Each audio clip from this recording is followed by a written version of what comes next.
Hey everyone, and welcome to Cooking Companion TV. I'm Jenna Edwards, and this is a recipe demo of watercress soup by David Leibovitz. Give this video a thumbs up if you like it. David is by no means the inventor of the recipe of watercress soup, but his is the cleanest and the most direct recipe that I saw. Plus, I like his general approach to food, and he gave really great recommendations for this one. We start by finely dicing a medium onion. Now, finely dicing helps things cook quicker. And melt 3 tablespoons of butter over medium heat in a Dutch oven or a heavy bottom pot. And while it melts, we'll start dicing 1 pound of potatoes. I'm using russet potatoes here because they have a lot of starch, which should add some body to the soup so it's not super watery or mealy or just thin. Once the butter is melted, add the onions and cook for 5 to 6 minutes until they're translucent, which is hard because the butter is yellow. So they're just going to look this like really tasty yellow color. Again, a fine dice will help the potatoes cook quicker and more evenly.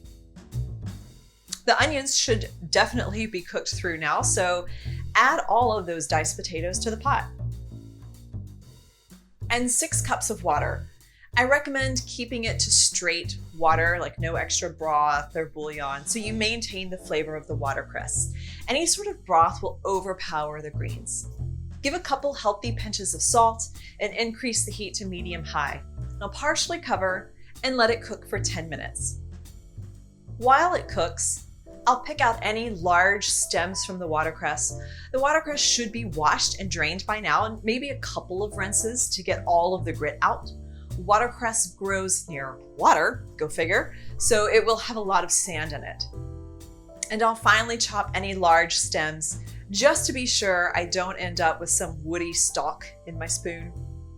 And I'll double and triple chop the stems because I'm using an immersion blender at the end of cooking the soup, and I don't really think it's strong enough to catch the stems. If you think you'll use a Vitamix or a high-powered blender, then skip this part. I'll add the stems into the soup before the greens since I want to ensure they cook down. While I have the pot uncovered, I'll check for doneness in the potato bits.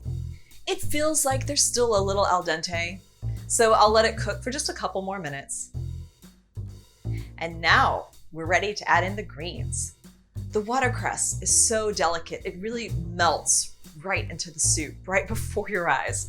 We can turn off the heat and let the residual heat of the soup cook it down. So let it sit for 15 minutes or so, covered, before blending it up. So stir it a couple times to make sure that the heat cooks everything evenly, and prep a cheese plate in the meantime, because why not? Watercress has a slightly peppery essence like arugula.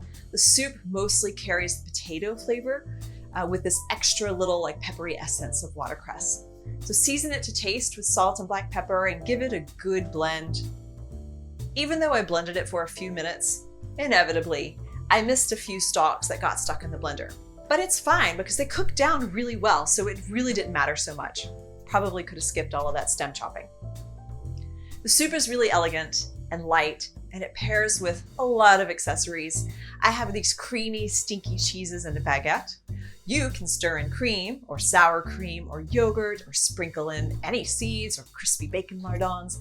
Now, I was afraid a full recipe would be too much, but honestly, it's so light, I don't think I'll have any issue working my way through this the next few days. And you know me, I love my greens.